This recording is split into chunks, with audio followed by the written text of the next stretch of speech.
안녕하십니까, 권자입니다. 지난 시간에는 우리가 Zimmer D1 Pro에 관해서 스펙과 언박싱 그리고 외관에 관해서 살펴봤었죠. 원 LCD 프로젝터답지 않게 아주 작고 예쁜 것이 아주 마음에 쏙 드는 디자인이었었던 걸로 기억을 합니다. 자, 오늘은 두 번째 시간으로 Zimmer D1 Pro의 메뉴와 성능에 대해서 한번 체크를 해보죠.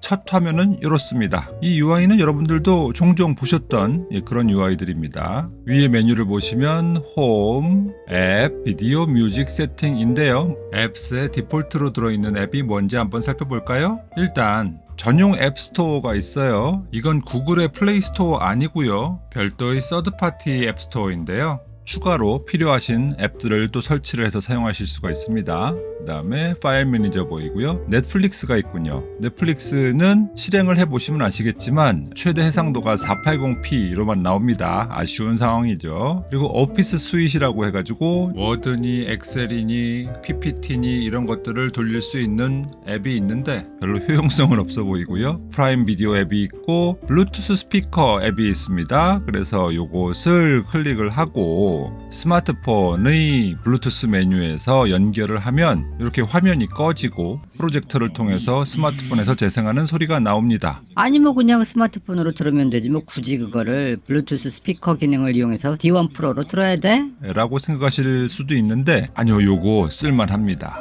요거는 조금 있다가 D1 프로의 사운드를 체크해 볼 적에 한번 같이 말씀드릴게요. 다음엔 iOS 캐스트라고 해서 아이폰을 가지신 분들의 미러링을 위한 앱이 있고요. 그리고 미라캐스트라고 해서 안드로이드 폰을 위한 미러링 앱이 있습니다. 저 같은 경우에는 갤럭시 S22 울트라를 쓰고 있으니까 이 미라캐스트를 실행을 하시고 스마트폰의 상단 메뉴에서 스마트 뷰 기능을 켜신 다음에 목록에서 이 기기를 찾으셔서 연결을 하시면 아주 손쉽게 미러링을 하실 수가 있습니다. 그리고 유튜브 앱과 크롬 인터넷 브라우저가 있군요. 여기까지가 디폴트 앱이고요. 저는 추가로 기기의 스펙 사양을 알기 위해서 DRM 인포와 아이다64 앱을 깔았고요. 또 동영상 파일 재생을 하기 위해서 MX 플레이어 앱도 깔아봤습니다. 요거는 원래 없는 겁니다. DRM 인포 앱을 실행을 시켜보면 와이드바인 레벨이 레벨 3라는 것을 알 수가 있죠. 그래서 넷플릭스나 구글의 인증을 받지 못했기 때문에 해상도가 낮게 나온다라는 것을 알 수가 있고요. 자, 이제 세팅으로 가보시죠. 세팅도 역시 익숙한 화면이죠. 우리가 가장 관심이 가는 것은 아무래도 키스톤이 되겠죠. 프로젝션 세팅 메뉴인데요. 여기 프로젝션 모드는 뭐 앞에서 위에서, 앞에서 아래에서, 뒤에서 위에서, 뒤에서 아래에서 뭐 이걸 말하는 것이고요.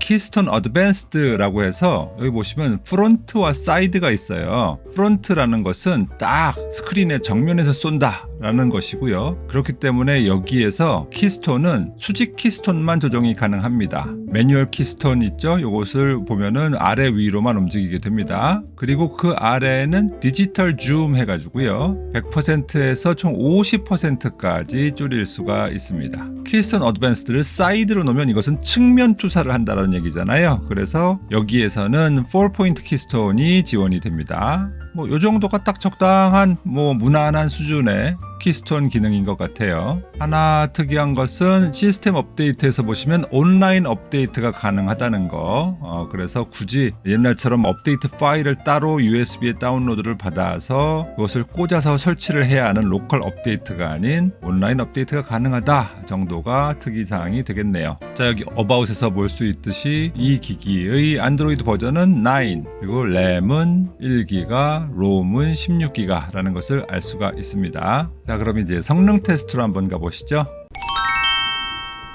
자, 우리 D1 프로 누구랑 비교를 해볼까요? 지난 시간에 스펙 비교를 했었던 T4의 땡6와 비교를 해보도록 하겠습니다. 늘상 우리가 사용하는 트럼프형이 나오는 그 테스트 화면을 한번 사용해보죠. 자, 이게 하얀 화면입니다.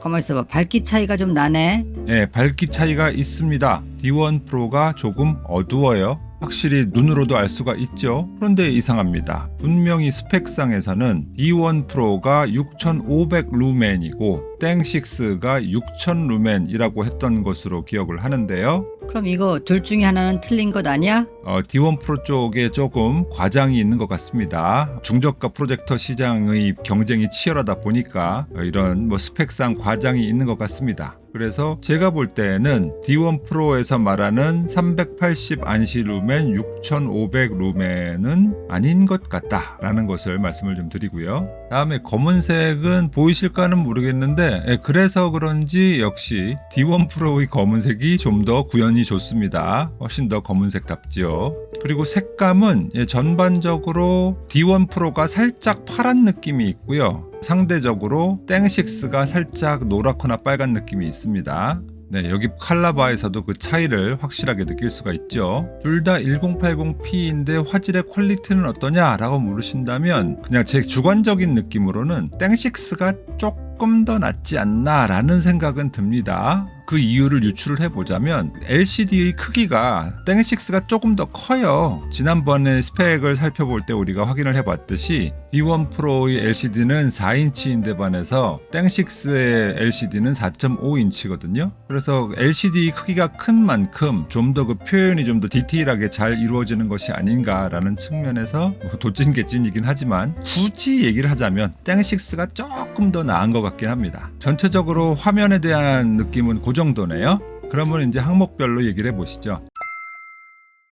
먼저 밝기인데요. 밝기는 아까 전에 말씀드렸죠. 분명히 땡식스가 더 밝다고 말씀드렸습니다. 상대적으로 D1 프로가 좀 어두운데 아니 이거를 지금 관자 네가 테스트를 해봤으니까 알게 된 거지 사기 전에는 그럼 모르는 거 아니야? 라고 말씀을 하실 분들도 분명히 계실 거예요. 자, 이때 제가 살짝 팁 하나 드릴게요. 그냥 단순히 스펙상에 있는 밝기 숫자만 믿으실 게 아니고요. 비교하시는 프로젝터의 파워, 소비 전력을 좀 보세요. 진멀 D1 프로는 65W라고 되어 있어요. 그리고 T사의 땡식스는 90W라고 되어 있거든요. 생각을 해보세요. 프로젝터로 빛을 쏠 때 사용하는 전기의 양이 많을수록 더 밝게 비출 가능성이 있겠죠. 그리고 그 사용하는 전기의 양이 적으면 밝기가 좀 더 줄어들 수밖에 없겠죠. 통상적으로는 보통의 경우에는 전력을 많이 쓰면 그만큼 밝은 빛을 낼 수 있고 전력을 적게 쓰면 그만큼 빛이 어두워진다라는 것이 상식적으로 유추가 가능하잖아요. 밝기가 의심된다라고 하시면 전력 소비량을 함께 체크해 보시는 것도 좋은 팁이 될 것 같다라는 생각입니다. 전력 소비량으로 보자면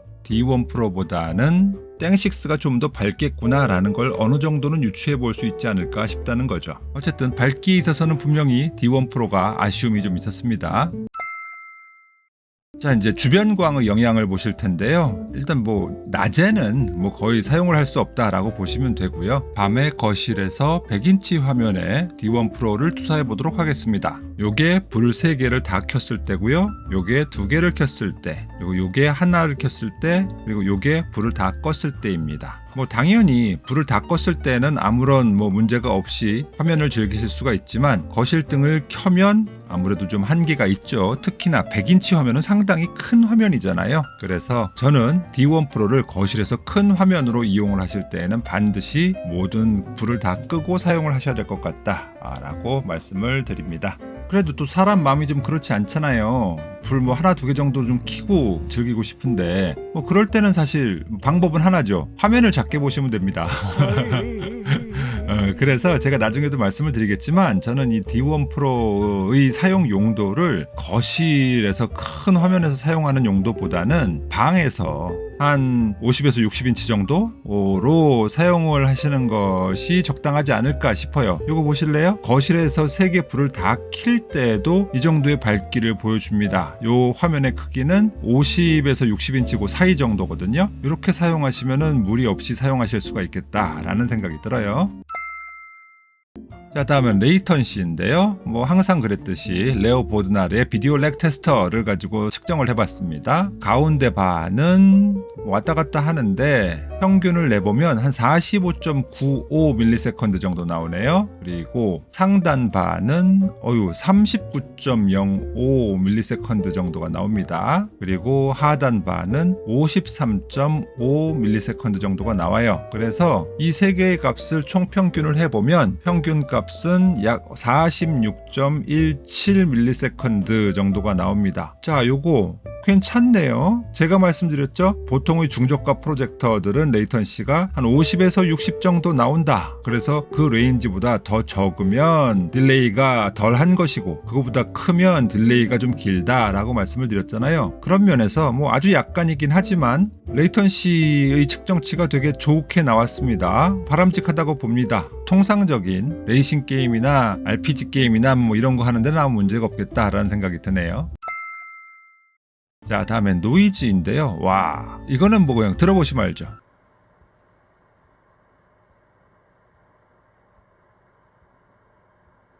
어떻습니까? 전 깜짝 놀랐어요. 저는 LCD 프로젝터에서 이렇게 조용한 프로젝터를 처음 봅니다. 아주 조용해요. 노이즈에 있어서는 발군입니다. 왜 그럴까 생각을 해봤는데 어찌 보면 당연해요. 밝기가 조금 떨어진다고 했잖아요. 그러다 보니까 밝기가 조금 떨어지면 당연히 열도 덜 나겠죠? 그러면은 그 열을 식히기 위해서 드는 에너지도 덜 들겠죠? 그러면은 열을 식히는데 드는 뭐 팬도 덜 돌아갈 거고 기타 노이즈가 당연히 줄어들 수밖에 없게 되는 겁니다. 그래서 영화 감상하실 적에 조용한 환경을 원하시는 분들은 충분히 추천할 만하다라고 말씀드릴 수가 있겠네요. 자, 다음은 사운드 테스트인데요. D1 프로와 땡6의 소리를 차례로 한번 들어보시도록 하겠습니다.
어떠신가요? 의외로 와 D1 프로의 사운드가 괜찮아요. 짱짱합니다. 저는 솔직히 크게 기대 안 했거든요. 뭐 이런 조그만 프로젝터에서 뭐 소리가 나와봐야 얼마나 나오겠어 싶은 생각이 들었는데 아닙니다. 소리 괜찮아요. 그래서 제가 아까 전에 메뉴 소개할 때 말씀을 드렸었던 블루투스 스피커 기능으로 이용을 해도 괜찮을 것 같습니다. 이렇게 소형 프로젝터임에도 불구하고 중저음도 잘 살려주고 있고 상당히 스피커의 성능이 괜찮은 것 같습니다. 만족합니다. 자, 테스트는 이 정도로 하고요. 자, 이제 개별적인 장단점을 한번 살펴보도록 하죠. 짐멀 D1 프로의 아쉬운 점을 말씀을 드리자면 가장 첫 번째는 밝기죠. 참 이렇게 아주 컴팩트하고 예쁜 프로젝터가 밝기까지 좀 더 밝았으면 어땠을까라는 아쉬움은 분명히 있는데 사실 이거는 또 짐멀 D1 프로의 가장 큰 장점 중에 하나였던 사운드나 아니면 노이즈 쪽에 또 영향을 또 반대로 안 좋게 미칠 수가 있으니까 어떻게 보면은 장점과 단점을 수합한 게 아닐까라는 생각도 드네요. 어쨌든 밝기가 조금 떨어지는 점은 아쉽게 생각합니다. 그리고 두 번째 아쉬움은 이것은 꼭 짐멀 D1 프로의 단점은 아니겠지만 넷플릭스가 480p 밖에 안 나온다는 것이 아쉬움이 되겠죠. 그래서 넷플릭스를 주로 사용하시는 분들은 어쩔 수 없이 OTT 박스를 따로 붙이셔야 된다라는 것이고요. 그리고 세 번째의 아쉬움은 이 한국 OTT 앱에 대한 지원이 좀 부족합니다.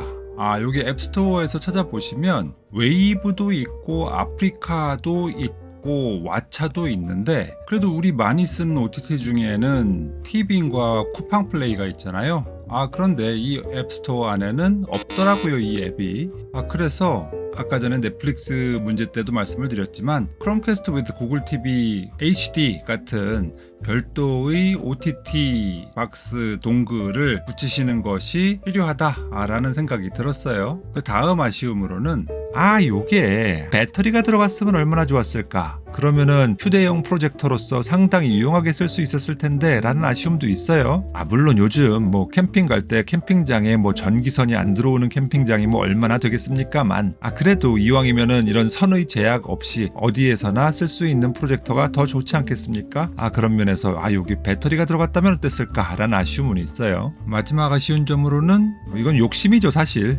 안드로이드 OS가 적용이 되어 있긴 하지만 이왕이면 안드로이드 TV OS였다면 어땠을까라는 아쉬움인데요. 모바일용 안드로이드 OS는 스마트폰이나 태블릿에서 쓰는 터치 기반의 OS이고요. 그런데 안드로이드 TV OS는 TV용으로서 리모컨 기반으로 철저하게 특화가 되어 있죠. 그런 면에선 프로젝터에서 쓰기는 아무래도 모바일용 안드로이드 OS보다는 안드로이드 TV OS가 훨씬 더 편하거든요. 그래서 이왕이면 OS가 안드로이드 TV OS였으면 얼마나 좋았을까 하는 아쉬움 정도가 있는 겁니다. 그래도 이 정도면 D1 프로의 OS가 리모컨하고 상당히 최적화가 잘 돼 있는 편이 아닌가 싶은 생각은 들었고요. 그래도 혹시라도 쓰시다가 리모컨이 잘 안 먹는 부분이 있다, 이거 불편한데 라는 부분이 생기신 분들은 무선 마우스를 사용해 보세요. USB 포트에다가 무선 마우스의 동굴을 끼시고 마우스를 통해서 제어를 해보시면 아무런 문제 없이 편하게 사용하실 수가 있을 겁니다. 자, 그러면 D1 프로의 장점은 무엇이냐? 가장 큰 장점으로 들 수 있는 것은 바로 로우 노이즈입니다. 중저가형 1LCD 프로젝터를 써보신 분들의 상당수가 말씀하시는 불편함이 이거 팬 소음이 너무 심한데요. 영상을 감상하는데 방해가 될 정도예요. 라는 호소를 하시는 분들이 종종 있어요. 그런 측면에서는 D1 프로의 낮은 소음은 엄청난 장점이 될 수가 있겠습니다. 그리고 두 번째로 말씀드리는 것은 사운드가 꽤 괜찮았다. 중저음의 재생도 좋고 고음도 확실하고 전반적으로 소리의 질이 꽤 좋더라. 그래서 진모 D1 프로의 노이즈와 사운드에 있어서는 상당한 강점이 있다라는 것이고요. 세 번째는 가격입니다. 1080p20 소음이나 스피커나 이런 기능이 되게 좋은데 가격이 20만원대 초반이다. 이건 상당한 가성비라고 할 수가 있겠죠. 그래서 제 생각에는 이 제품을 거실에서 메인으로 온 가족이 활용하는 그런 용도이기보다는 방에서 한 50인치에서 60인치 정도 크기로 단촐하게 사용하시면 꽤나 유용하게 쓰실 수가 있을 것 같습니다. 50인치에서 60인치 정도면 차라리 TV를 사지 왜 프로젝터를 굳이 쓰나? 라고 말씀하실 분들도 계실 텐데 맞는 얘기입니다. 당연히 프로젝터보다는 TV가 화질이나 밝기 면에서 월등하게 우위에 있죠. 하지만 TV를 사용하시는 시간이 그렇게 길지 않고 또 공간 활용을 좀 더 효율적으로 하고 싶으시다면 평소에는 그냥 벽으로 쓰시다가 필요할 때만 프로젝터를 비춰서 사용하시는 편이 오히려 더 쾌적하게 공간을 이용하실 수 있는 팁이 되지 않을까 생각합니다. 참고로 제가 종종 말씀을 드립니다만 20만원대의 중저가 프로젝터는 가전이라고 생각을 하시면 안 되고요. 그냥 장난감이다 생각을 하시고 쓰시는 것이 좋습니다. 너무 품질이나 이런데 집착을 하시게 되다 보면은 조금 기대에 못 미치는데? 이런 생각이 드실 수도 있어요. 그러니까 일단은 장난감처럼 쓰시다가 이거 내가 제대로 써보고 싶다 라고 하실 때 상급기로 옮겨가시는 것이 좋겠다라는 생각이 드네요. 여러분들이 프로젝터를 선택하시는데 이 리뷰가 조금이나마 도움이 되었으면 좋겠네요. 오늘 리뷰도 괜찮았다, 쓸만한 정보였어, 조그만 팁까지 유용했다 라는 생각이 드셨다면 구독, 좋아요, 알림 설정 부탁드리겠습니다. 저는 그럼 또 다음 시간에 찾아뵙도록 하겠습니다. 감사합니다. 누구냐 너? 앉아.